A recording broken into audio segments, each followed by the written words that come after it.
Answers prayer. Hi, everybody. It is the 26th of November. God bless all of you people that are in America because Thanksgiving is tomorrow, but we're glad you're on. And Hans, go ahead and give us an update on the Israel Virtual House of Prayer. This is our sister organization that Hans helps me with. So he's going to give him a minute here. Go ahead. Hello, good morning, everyone. It's so good to see you guys. So good to see you, Patricia, as well. Yes. Um, so we are right now. I want to just emphasize the boldness that Patricia and the team, the faith that they have had to do 168 hours a week of prayer for Israel. Wow. Like that's just a miracle. Just to say that 168 hours per week, people around the world. That's our objective. Right now, we are at 130 hours fulfilled per week, and that's a miracle. I love that. We have people from speak Spanish, speak English, people from Europe, people from Asia praying for with understanding of what's happening. And in the midst of so much disinformation, in the midst of so many lies, the Lord is also raising His remnant to speak with truth. And I just want to invite you to be part of that. If you are not part of IB Hub, you can join us by strengthening the sets slots that are already being fulfilled by praying with a prayer leader or by being a prayer leader. We still need 38 hours. Thank you. Right now we're showing in the screen. If you go to israelbhub.com, that's where you can find us. If you want to join to a prayer set just by strengthening with prayer, you can just click in join prayer now, and you can help a prayer leader.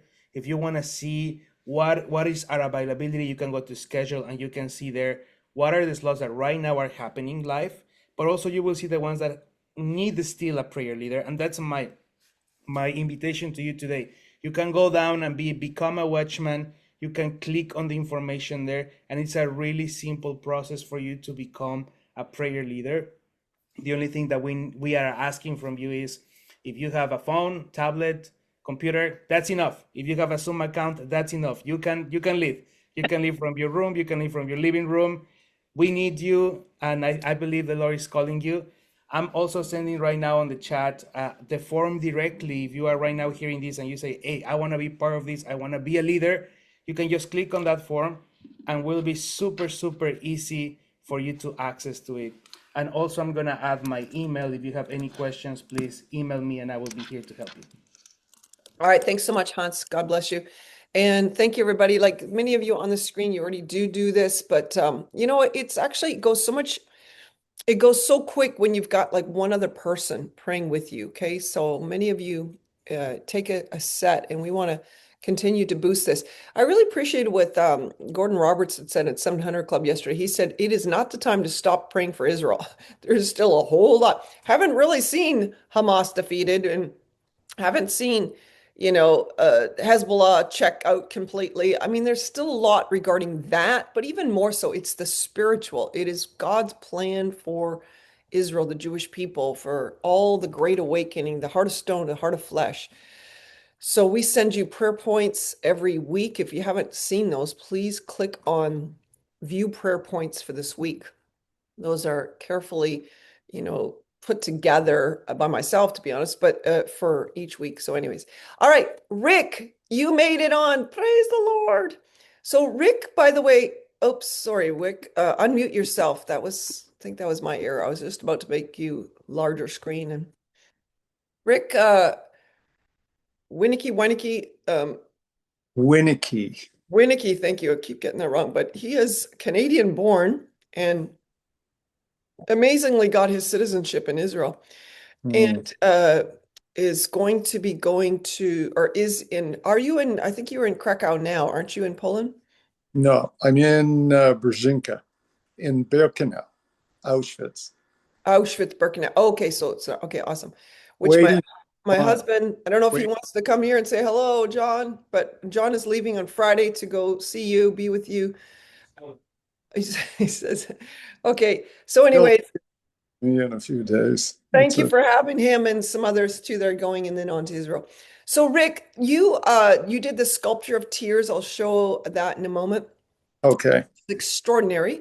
The life-size version is in Arad, Israel, right? And where you are there in Poland, and there's a mini version in Kansas City. So Hmm. tell us from your vantage point what's going on. And by the way, I've heard, is it true?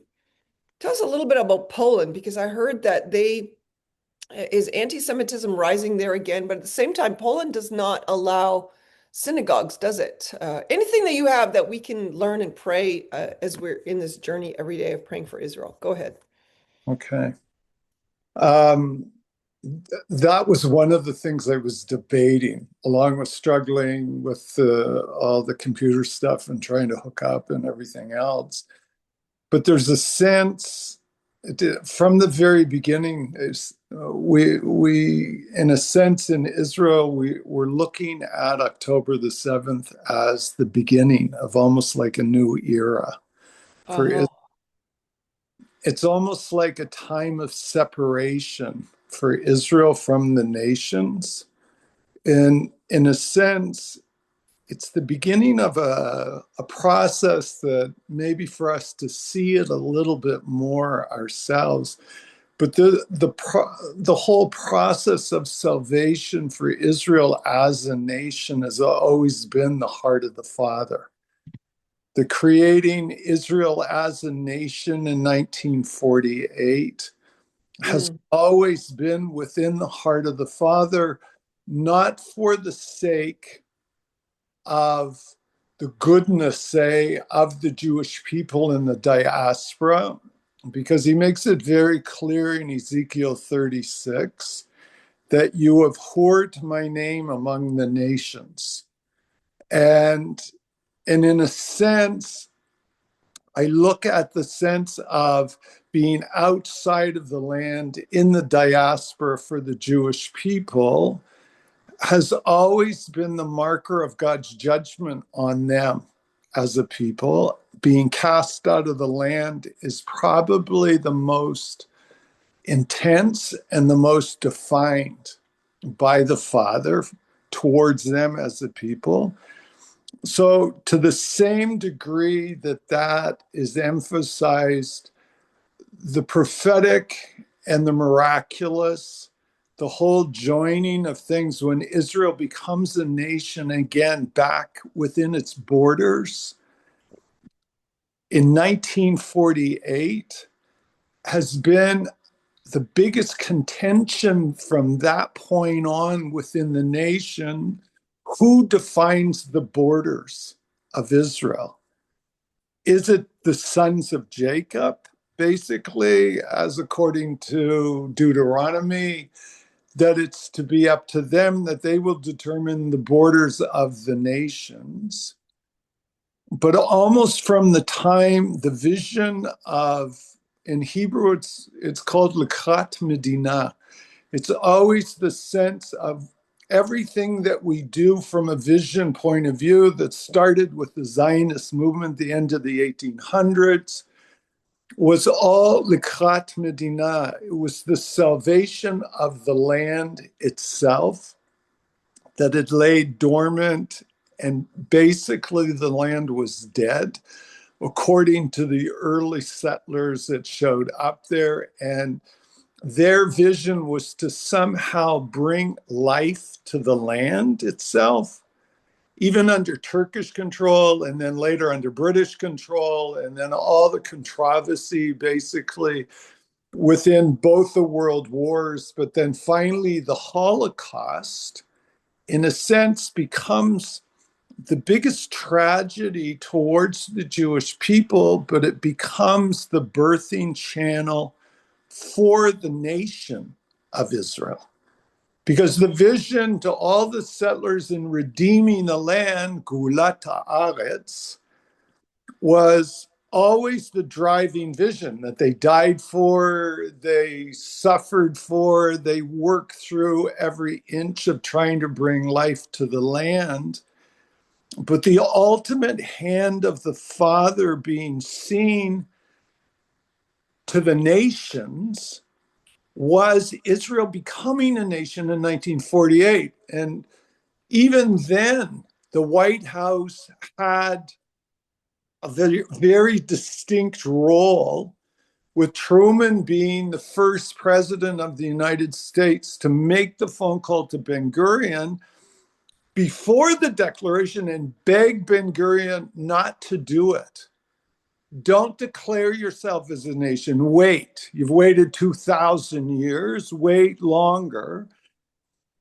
But the sense was, coming from the United States and coming from any nations that saw themselves as a friend towards Israel, we're trying to talk the tiny little Jewish community, basically, within then Palestine, not to do it because they would be annihilated.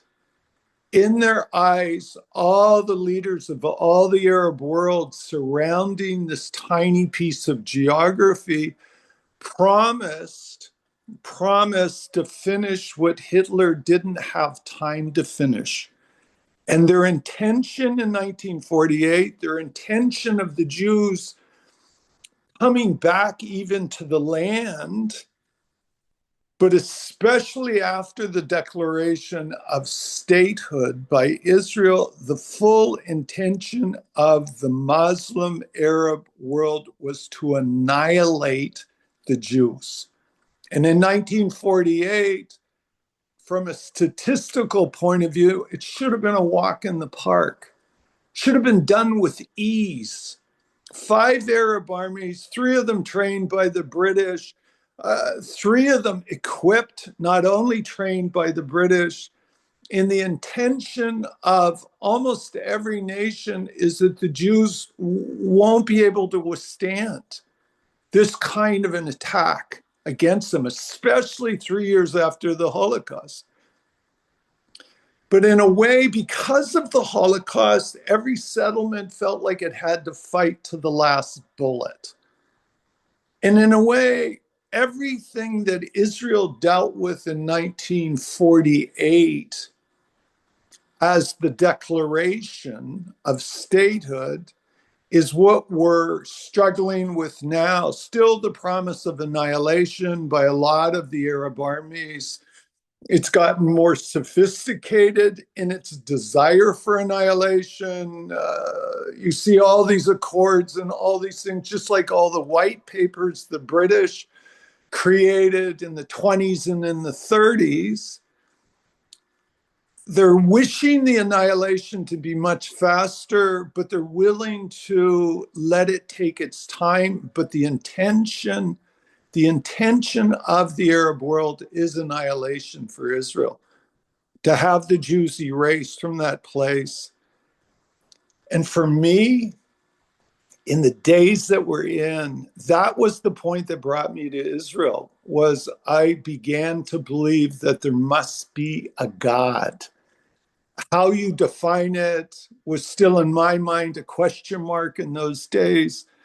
But the idea that the Jews survived the Holocaust and then survived the becoming a nation, there has to be a God. And he has to have something to do with this people and this tiny piece of geography. And this is what led me personally to Israel, with the intention of being there for 6 months. I've been there 48 years now.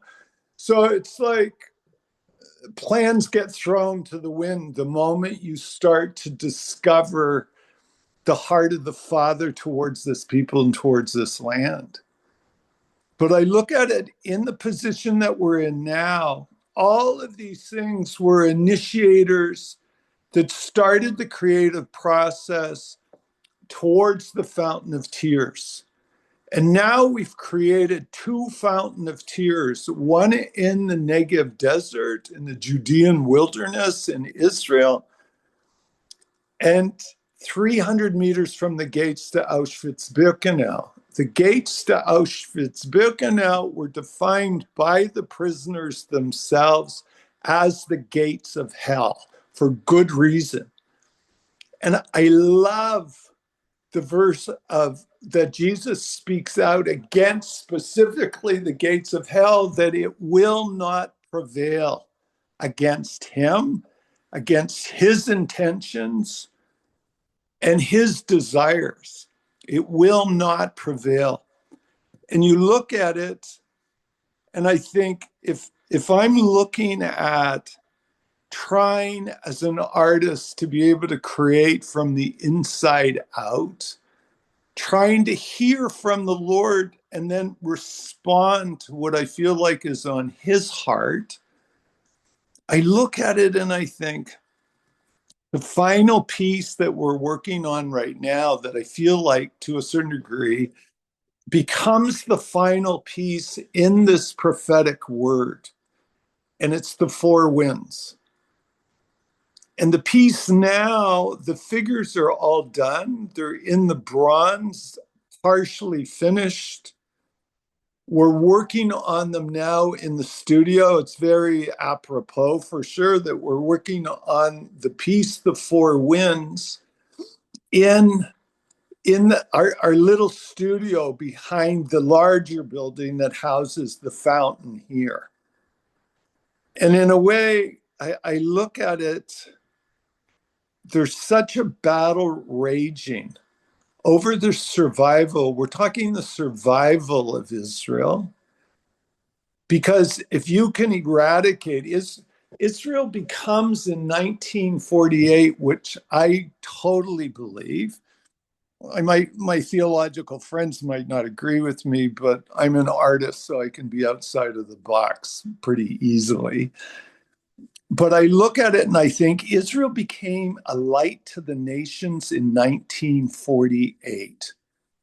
You know, a lot of us as believers, we would hope that when the Jewish people come into a position of being a light to the nations, it means they're all saved and nice and all cleaned up, say, from their past ways.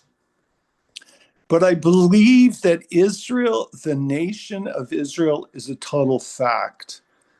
And it is now a light to the nations that if the nations turn their hearts, turn their prayers, turn their desires to a place of agreement with the heart of the Father, then they'll be reacting in a right way to the light. Because the light is what the Father creates. He creates Israel as a nation to be a light to the nations. And since 1948, the nations have examined how we breathe, every aspect of who we are as a nation. Always before the United Nations, I don't think there's a nation in history, in the history of the nations, that have had, or at least the history of the United Nations, there's had so many edicts against us. And since October the 7th, it's almost like the world is now entering into a position of judgment. Israel's being prepared for salvation because that's the promise of the Father. Saving of the land in the beginning, Lekrat Medina, the salvation of Israel as a nation in 1948. And now what's being presented, and in a way, almost like an invitation to the valley of Jehoshaphat for the nations. Because the primary place of judgment on the nations in their relationship towards Israel is how they divided my land. It's the last chapter of Joel. I completely believe that all the aspects of public presentation, first of Israel as a nation, but every single decision we ever make gets examined, and especially with social media. And we're, to the most part, except for a small remnant of intercessors, we get damned for everything we do. And in a way, I see the four winds in such a strong sense. It's these pockets of intercessors that are praying from so many different places among the nations, that there seems to be this overlap of me as an intercessor, I'm praying for the nation that I'm in, and all of my connectedness, say because I was born there or I was called to be there.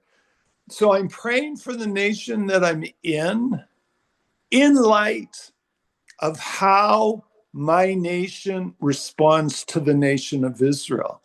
I include my prayers to envelop everything I can know about the land of Israel, but from the same sense, praying into the leadership of the nation of Israel and praying into my own leadership from within the nation that I'm in physically. That's the position of the four winds. Because in Ezekiel 37, the prophet is brought into a place of devastation, shown a valley of dry bones, is presented by the Lord towards the prophet, looking at devastation everywhere around him. And then the Lord asked the prophet, can these bones live?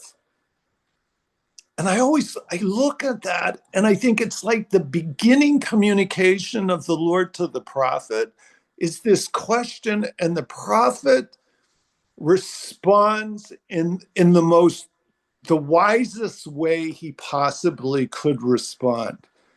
He doesn't try and answer the question. He says he trusts the Lord because he can't possibly understand what's going on, but he knows relationally he can trust the Lord. And so he then speaks back to the Lord, you're the only one that can know this. Can these bones live? From my natural perspective, looking at what I'm looking at, this kind of devastation, no, they can't. Mm-hmm. They're dried, they're old, their hope is dead. But the Lord speaks into the situation. They'll become a mighty army. I'm going to bring them back to the land, not for their name's sake, but for my name's sake. Because I am a father and I have responded. I am responding as a father and fulfilling the promises that I've made to my Jewish people. And he starts to wear the dress of bringing the people back to the land, but the land now becomes a light to the nations. Because it's up to every single nation how I respond. And the remnant, again, it's this remnant of intercessors that are trying to pray the heart of the Father towards Israel, are the ones that draw from that light and try and bring life back to the desert that they're in and they find surrounding them within the place where they're at. So in a way, I feel like I'm talking to the four winds right now. I'm working on the bronze figures in the studio. Each figure surrounds a figure that represents the Holocaust, but they surround, in a sense, a circle around them that is, it's like a ring of protection. It's not a place of manipulation. It's not me going to Israel with my plan for Israel and how I'm going to make Israel conform to the plans that I think God has them. The majority of intercessors that I know that come to Israel, I try to ask them as nice as I can to go to Israel and shut up. Don't speak. Go and listen. Don't speak until you fully have listened. And that's really difficult for us to do that. We feel like we have the word, we have all the the means to be able to prolificate the word But I think the Lord is calling us to a deep, deep place of listening and only speaking back the words that He puts on our hearts to speak back. Mm, And I look at it and I think, oh, Lord, this all these creative processes going on all begin in a place of tears, and they all begin in a place of almost like a groan, mm, where I think a tear and a groan has more the ability to communicate the heart of the Father than any well designed wordage that we can do within a prayer. mm. And so I look at it and I think it's just trying to hear his heart and responding.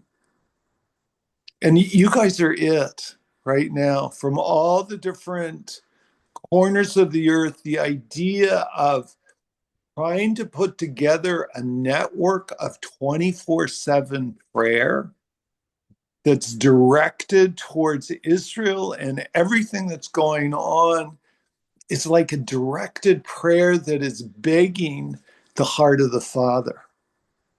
And in a sense, coming into this place of trying to maybe not give words, but to have a moment of weeping with the Lord, with his heart, trying to know what's on his heart in order to just be with him, just like what Jesus wanted in Gethsemane. He didn't say, oh, you have to name this and claim this, and you have to do all of these works. All he was asking for of the closest disciples, people that have been, three of them that have been separated out of the other 12. And he just wanted them to be with him, not to talk, not to do anything, but to just be there while he emotionally went through everything within his own decision processing before he decides to drink from the cup of suffering and create, in a way, the biggest intercession to the entire earth forever from that point on was a place of salvation and an entrance, creating a gate for each one of us to step out of death, to step out of darkness into a place of light in relationship with him. Amen. Wow. Wow, wow, wow, wow, wow. Feel like we just were drinking from a beautiful fire hose. Thank you so, so, so much. I'm going to go ahead and stop the recording. I know people already